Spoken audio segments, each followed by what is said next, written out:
J'ai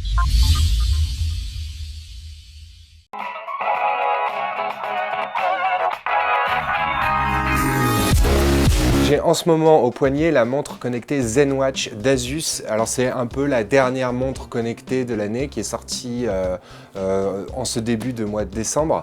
Et c'est une plutôt bonne surprise malgré quelques défauts assez remarquables. Alors la bonne surprise de cette montre, c'est son design en fait, puisqu'on peut dire sans difficulté que c'est la plus jolie montre connectée carrée du marché.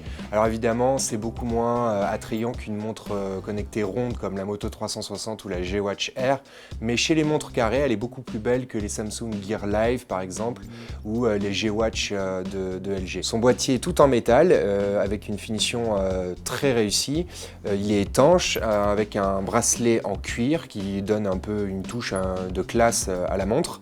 Donc on s'approche pas mal de l'horlogerie ici, classique, ça fait assez traditionnel. Le défaut de design de cette montre, c'est qu'en fait son écran n'est pas exactement centré dans le boîtier et que le boîtier est un peu gros par rapport à la taille de l'écran. Donc ça, les prochaines générations de montres connectées corrigeront le tir certainement avec la miniaturisation des composants, mais pour l'instant c'est encore un peu gros et c'est encore peu adapté au poignet des filles par exemple. Dernier point fort, c'est l'écran qui est un écran AMOLED, donc qui permet en fait d'économiser pas mal d'énergie, d'afficher des noirs parfaits.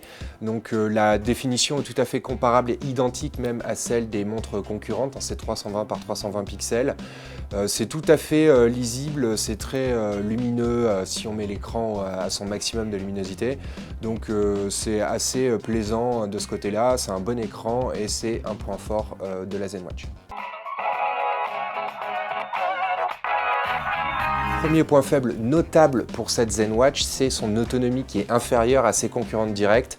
Les Moto 360, G-Watch ou Gear Live font plutôt 36 heures selon nos tests, 36 heures d'autonomie, c'est-à-dire un jour et demi, donc pour donner vraiment une marge à l'utilisateur. Au contraire, la ZenWatch dépasse difficilement les 24 heures.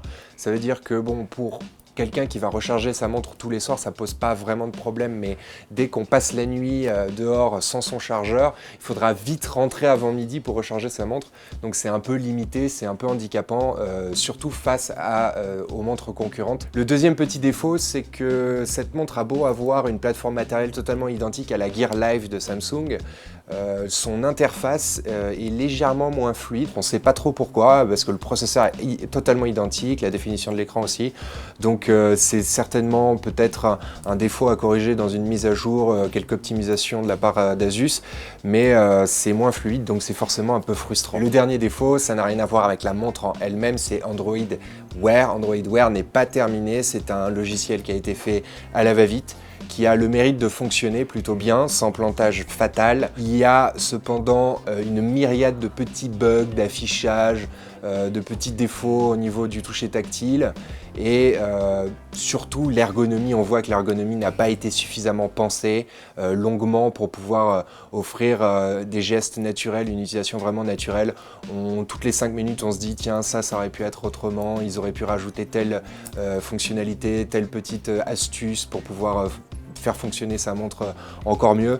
Donc Android Wear nécessite une mise à jour urgente, une très grosse mise à jour. On espère qu'elle arrivera de la part de Google très rapidement. En conclusion, si vous voulez vraiment acheter une montre connectée carrée, c'est plutôt vers la ZenWatch qu'il va falloir se tourner, malgré son autonomie un peu limitée, un peu frustrante par rapport à la concurrence.